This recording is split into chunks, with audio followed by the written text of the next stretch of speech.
Assalamualaikum warahmatullahi wabarakatuh. Saya dengan Asti Anjarani, calon guru penggerak Angkatan 8 Kabupaten Tasikmalaya. Kali ini saya akan menyampaikan koneksi antar materi modul 1.2 nilai dan guru penggerak.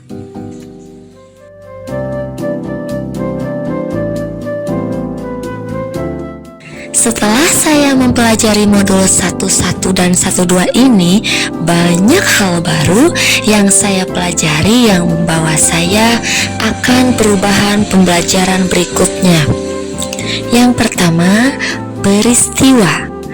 Momen yang paling penting dan menantang serta mampu memberikan pencerahan bagi saya dari modul 1 itu bahwa sebagai guru harus berpedoman pada semboyan Ki Hajar Dewantara. Guru harus mampu menjadi teladan bagi peserta didik, juga mampu memberikan motivasi dan mendorong peserta didik untuk belajar. Selain itu, pendidikan menurut pemikiran Ki Hajar Dewantara merupakan momen yang juga sangat penting yang harus dipahami dan dijalankan, bahwa pendidikan merupakan menuntun segala kekuatan kodrat yang ada pada peserta didik agar mereka sebagai manusia dan sebagai anggota masyarakat dapat mencapai keselamatan dan kebahagiaan yang setinggi-tingginya. Tujuan pendidikan tersebut dapat terwujud jika kita sebagai guru mampu melakukan pembelajaran yang berpusat pada peserta didik, melakukan pembelajaran yang sesuai dengan kodrat zaman dan juga kodrat alam. Kemudian, ketika mempelajari modul 1.2, momen yang paling penting yang saya dapatkan yaitu nilai dan guru penggerak. 5 nilai yang harus dimiliki oleh guru penggerak. Pertama, berpihak pada murid, mandiri, kolaboratif, inovatif, dan reflektif. Berpihak pada murid yaitu guru dalam melakukan pembelajaran harus berpihak pada murid. Mandiri, guru harus selalu belajar untuk meningkatkan kemampuan dalam melakukan pembelajaran. Kolaboratif, guru harus mampu bekerja sama baik dengan guru baik dalam hal pembelajaran maupun yang lain. Inovatif, yaitu guru harus selalu mencari inovasi untuk melakukan pembelajaran yang menyenangkan bagi peserta didik. Misalnya dengan membuat media pembelajaran yang menarik atau pemilihan metode pembelajaran yang mengaktifkan peserta didik. Reflektif, yaitu guru harus mampu melakukan refleksi atau evaluasi terhadap pembelajaran yang sudah dilakukan sehingga mampu mencari solusi jika ditemukan kendala.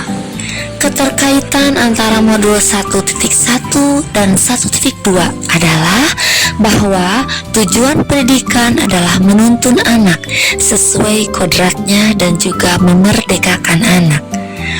Peran kita sebagai guru penggerak harus mampu menjadi pemimpin pembelajaran yang berpihak pada siswa sesuai dengan tujuan pendidikan. Yang kedua, perasaan.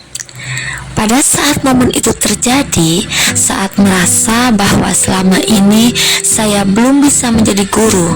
Kenapa? Karena selama ini saya masih mengajar, belum benar-benar memahami kodrat, dan masih melakukan pembelajaran yang hanya mengejar bagaimana siswa saya mampu menjawab ujian. Dengan belajar modul di 1.1 dan 1.2 ini, saya memahami bahwa apa yang saya lakukan selama ini belum sesuai dengan tujuan pendidikan menurut pemikiran Ki Hajar Dewantara. Maka dari itu, mulai saat ini saya akan tergerak, bergerak, dan menggerakkan. Ketiga, pembelajaran. Sebelum momen tersebut terjadi, saya terpikir bahwa mengajar adalah proses bagaimana guru harus menyampaikan materi. Pembelajaran yang selama ini dilakukan hanya menjawab soal dalam satu kelas dan melakukan pembelajaran yang sama, meskipun karakteristik peserta didik itu berbeda. Sekarang saya berpikir bahwa apa yang sudah saya lakukan selama ini tidak tepat. Dengan mempelajari modul ini, akhirnya saya paham bahwa sebagai guru harus benar-benar memahami karakteristik masing-masing peserta didik, sehingga bisa melakukan pembelajaran yang berpihak pada murid. Banyak perubahan yang harus saya lakukan dalam pembelajaran di kelas agar mampu melakukan pembelajaran yang sesuai dengan pemikiran Ki Hajar Dewantara dan mampu melakukan nilai-nilai dan peran guru penggerak. Yang keempat, penerapan ke depan atau rencana. Untuk membantu menguatkan nilai-nilai dan peran saya sebagai guru penggerak, antara lain, pertama, saya akan merancang pembelajaran sesuai karakteristik siswa dengan mengacu pada hasil tes awal. Kedua, mendesain pembelajaran inovatif yang berpusat pada siswa dan menyenangkan, seperti menggunakan permainan sebagai metode pembelajaran. Yang ketiga, berkolaborasi dengan rekan dalam mendesain pembelajaran yang berpihak pada siswa. Dan yang keempat, saya melakukan refleksi di setiap kegiatan, terutama setelah pembelajaran, baik dengan rekan maupun dengan siswa, sebagai upaya perbaikan pembelajaran berikutnya. Demikian koneksi antara materi pada modul 1.2 yang telah saya sampaikan. Terima kasih. Wassalamualaikum warahmatullahi wabarakatuh.